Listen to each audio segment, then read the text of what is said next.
Kamusta mga techie? In this video, papakita natin sa inyo ilan sa mga indicators na ginagamit natin and also yung mga strategies natin sa pagtitrade. And by the way mga techie, I'm using XM Trading Platform. And kung wala pa kayong account dyan and kung bago pa lang kayo sa pagtitrade, you can use the link down below sa my description. And also you can watch the videos on how you can register and fund your account dyan sa XM. Now before we start, I highly encourage you to watch my previous videos na nandyan sa my description box below din para maintindihan nyo kung paano magsimula sa pagtitrade sa Forex. Okay, so now if napanood mo na yung mga previous videos, let's get started. Okay, so first indicator na ginagamit natin is itong Bollinger Band. And by the way mga techie, I'm using MetaTrader 5 application wherein pwede nyo namang ilink yung inyong XM Trading account dito sa MetaTrader 5. So I'm just using this for convenience. Okay, so nabalik tayo sa Bollinger Band. So lagay muna natin yung Bollinger Band dyan.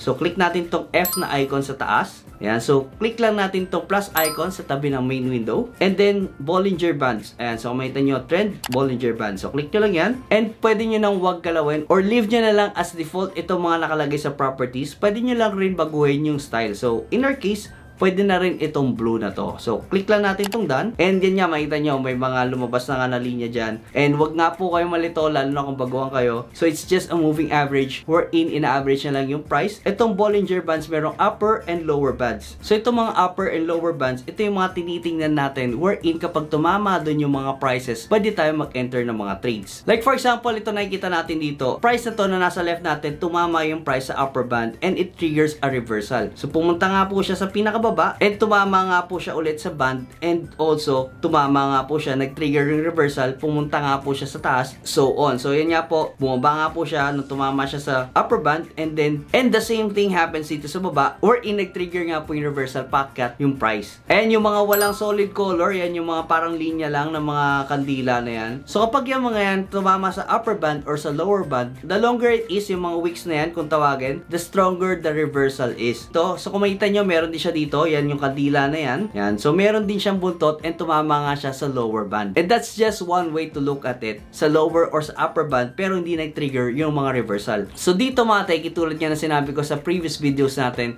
importante yung stop loss. Also, another consideration is yung support and resistance levels. So, kapag tumama yung price sa upper or sa lower band and also nandun siya sa support and resistance levels, mas malaki yung probability na mag-reverse yung price. So, that's one way to look at it. Kailangan meron din consideration ng support and resistance level. So itong Bollinger Bands is just one way to confirm yung reversal ng trend. Okay, so next indicator na ginagamit natin na pwede nating i-match dito sa Bollinger Band is itong RSI. Click lang din natin tong F icon na to and then click lang ulit natin tong plus icon. Diyan sa oscillators, makikita nyo yung Relative Strength Index. Yan po yung RSI na ipapara sa atin sa Bollinger Band. So click lang natin yan. And then again, wag na natin baguhin yung figures dito. Also, pwede lang rin natin baguhin yung style. Yan. So in our case, okay na to. So done lang natin yan. And so makita nyo, meron dilaw dyan sa baba. So paano nga ba ginagamit itong RSI? So itong RSI, mini-measure niya yung overbought and oversold levels. Wherein kapag yung dilaw na nakita natin dito tumama doon sa overbought levels, mas malaki yung probability na mag-reverse na siya and umakyat na yung price. Same thing with oversold levels, kapag tumama doon yung yellow na nakita natin dito, pwede na nga bumaba yung price movement. Now, one thing lang natatanda natin, pwede magstay na matagal sa oversold and overbought levels yung mga price natin. And wala nga pong kasiguraduhan na pwede mag-reverse agad-agad. So, pero magre-reverse din siya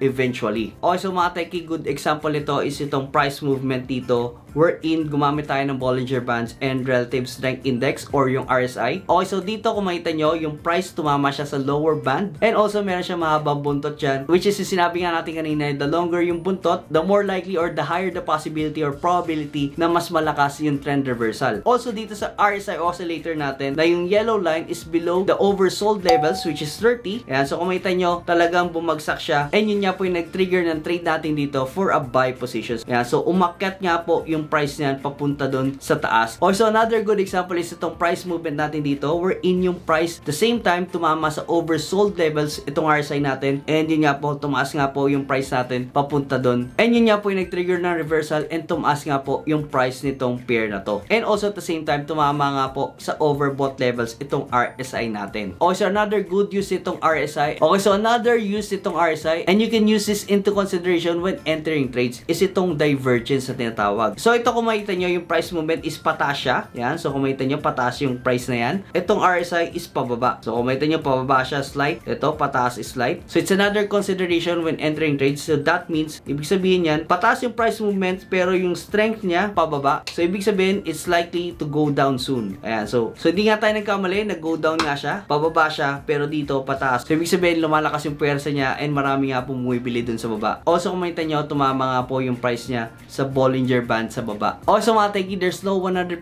strategy when it comes to trading Forex, pero we can always apply our risk management, which is yung stop loss natin and also yung lot sizing natin. So recap lang natin, we are using Bollinger Bands and also we are using RSI dito. We are matching them when the price hits the upper and lower band, nagma-match doon sa RSI natin, which is overbought and oversold levels, and also consider the support and resistance levels, and the longer the tail, the higher the probability of reversal. Also consider din natin yung divergence na sinabi ko kanina. And that's it for this video, and we will share to you more strategies and techniques sa next video natin. So thank you so much for watching. You have a great day.